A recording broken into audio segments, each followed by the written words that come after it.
Prime Minister Modi was at the Bikaner Air Base barely 24 hours ago and reiterated not just what is now the fresh doctrine for India, but also in very clear terms telling Pakistan what exactly they can expect from India. However, Lok Sabha LOP Rahul Gandhi took a jibe at Prime Minister Modi, questioning why does his blood boil only when the cameras are on. Rahul Gandhi is accusing Prime Minister Modi of having compromised India's prestige by agreeing to halting military hostilities against Pakistan. Now, this is not the first time that Congress has launched an attack at PM Modi. Congress Chief Mallikarjun Kharge said it was a chut-put military operation and Operation Sindoor.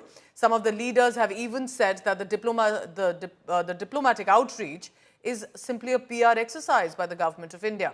Amid all of this, let's listen in why the BJP and the Congress, especially with regard to Rahul Gandhi, are now sparring over not only Operation Sindoor, there's one more mention of the 1991 India-Pakistan Act. Let's listen into that. Modi ji salesman है, वो भारत के प्रधानमंत्री नहीं है। आप मर जाइए, आपके नाम पे वोट मिल सकता है, वो उसको बेच लेंगे। तो प्रधानमंत्री नरेंद्र मोदी एक निर्मम इंसान है। वो मौत के नाम पे, वो हत्या के नाम पे, वो आतंकवाद के नाम पे, वो जवानों की मौत के नाम पे वोट लेना जानते हैं। तो वो सिंदूर के सौदागर हैं, सिंदूर के सेल्समैन हैं। और ये बात आज उन्होंने साबित की है कि एक तरफ ऑपरेशन सिंदूर जारी है, एक तरफ वो 4 आतंकवादी आज भी खुलेआम घूम रहे हैं, जो कि हमारे बहनों के सिंदूर उजाड़ने के लिए जिम्मेदार है। भारत का प्रधानमंत्री कह सकता है कि हमारे रगों में गर्म सिंदूर दौड़ रहा है? अरे तुमने मारा उन आतंकवादियों को, उनके खिलाफ कार्रवाई की आपने, बहनों के सिंदूर उजड़ गए, आप उस पर मार्केटिंग कर रहे हैं। शौर्य तो रुक गया हमारा। अरे शौर्य तो हम दिखाते, सेना पीओके को कब्जा करती तो शौर्य दिखाई दे रहा था हमारा। हमने तो पीओके पे कब्जा कर लिया था, बटन दब गया, हम रुक गए। पहलगाम के कातिलों को तो निकालना पड़ेगा, पहलगाम के कातिलों को जमीन के 7 पुष्ट से निकाल के लाना पड़ेगा। ट्रंप के गुलाम है क्या हम, या देश ट्रंप का गुलाम है क्या कि ट्रंप वहां से बटन दबा रहा है और हम यहाँ पे काम करेंगे? क्यों? ये शायद अप्रैल 1991 का साइन किया हुआ अग्रीमेंट है। ये अग्रीमेंट पीस टाइम का है। पीस टाइम में गलतफहमी ना हो दो देशों की सेनाओं के बीच में, थल सेना, वायुसेना, जल सेना मूवमेंट से, उसके बारे में है। सर्वप्रथम जो राहुल गांधी जी कह रहे थे वही सच है। जयशंकर जी ने इन्फॉर्म किया पाकिस्तान को और उसकी पुष्टि खुद बीजेपी कर रही है। जिस अग्रीमेंट का वो हवाला दे रही है वो पीस टाइम का अग्रीमेंट है। जयशंकर जी ने जब वॉर लाइक सिचुएशन थी तब इन्फॉर्म किया था।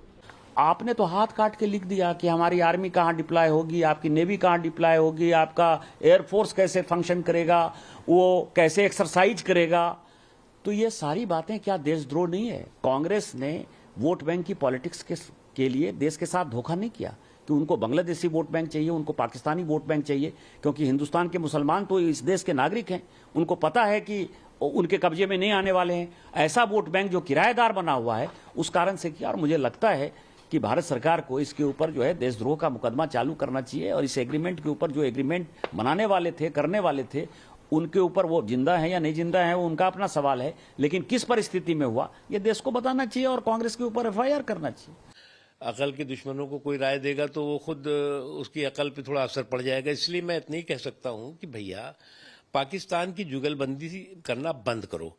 पाकिस्तान वहां से सबूत मांगेगा, आप यहां से सवाल करोगे। ये सवाल और सबूत की जुगलबंदी आपकी बहुत पुरानी हो गई और इस तरह से करोगे तो देश कहने लगेगा कि पाकिस्तान के पाखंडी प्रोपेगेंडे के प्रॉक्सी पार्टनर की भूमिका में आप आ रहे हो।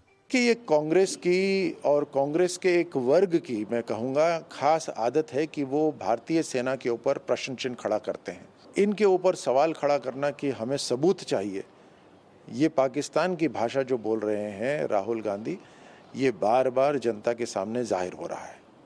आपको याद होगा वो पुराना किस्सा भी, जब 2008 के अंदर चाइना के अंदर इन्होंने कोई खास मुलाकात करी थी कांग्रेस पार्टी के रूप में, भारत के रिप्रेजेंटेशन में नहीं, कांग्रेस की रिप्रेजेंटेशन करते हुए। तो ऐसे अनेकों सवाल उठते हैं, ये किस देश के लिए खड़े हो रहे हैं? कितना और सिस्टम इनका खत्म किया और उसके लिए खुश होने के बजाय ये लोग उसके लिए रोज उल्टे बयान दे रहे हैं।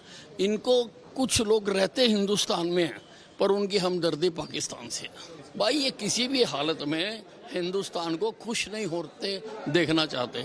ये देश की बुराई चाहते हैं, देश की बुराई करते हैं और बुराई करने के लिए दूसरे देशों का हौसला बढ़ाते हैं। And now to what did Prime Minister Modi say in Bikaner yesterday, where 24 hours later there's a full-fledged escalation now. What are words? मां भारती का सेवक मोदी यहां सीना तान कर खड़ा है।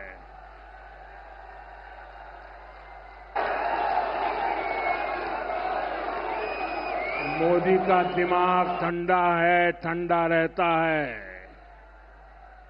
लेकिन मोदी का लहू गर्म होता है।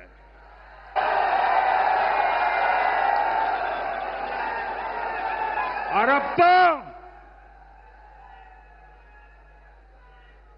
मोदी की नसों में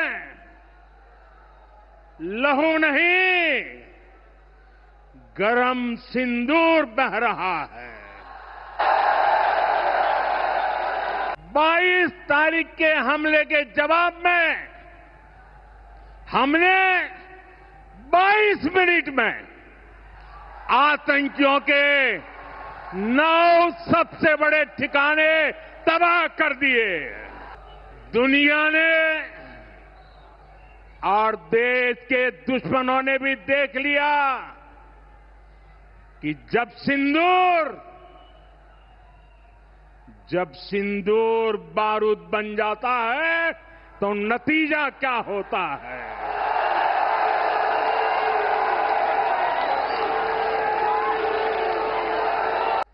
पाकिस्तान के साथ न ट्रेड होगा न टॉक। अगर बात होगी तो सिर्फ पाकिस्तान के कब्जे वाले कश्मीर की, पीओके की। और अगर पाकिस्तान ने आतंकियों को एक्सपोर्ट करना जारी रखा तो उसको पाई पाई के लिए मोहताज होना होगा। पाकिस्तान को भारत के हक का पानी नहीं मिलेगा।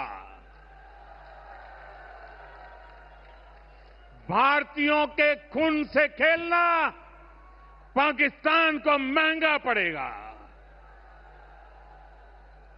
ये भारत का संकल्प है और दुनिया की कोई ताकत हमें इस संकल्प से डिगा नहीं सकती है। My colleague Piyush Mishra joins me for the latest on that. Piyush, it took about 24 hours, but this morning we've seen this escalated jibes and taunts at the government, at PM Modi. Why do you think Rahul Gandhi is going after Prime Minister Modi, especially with regard to what was said at the Bikaner base? Well, Pooja, we need to understand that at the end of the day, a political party is meant to do politics, and that's what the Congress party is also doing. But the BJP and various leaders of the government are saying that okay, you have to do politics, but not on the issue of nationalism, not on the issue of terrorism. There are multiple issues. There are elections also coming in various states. You can do politics on that, but please don't do politics on this. That's what the BJP is saying. But the Congress continues to seek answers from the government, which also includes leaders like Rahul Gandhi, Jairam Ramesh, and many other top functionaries of our Congress party. They are asking as to how many loss we incurred, while we conducted Operation Sindoor.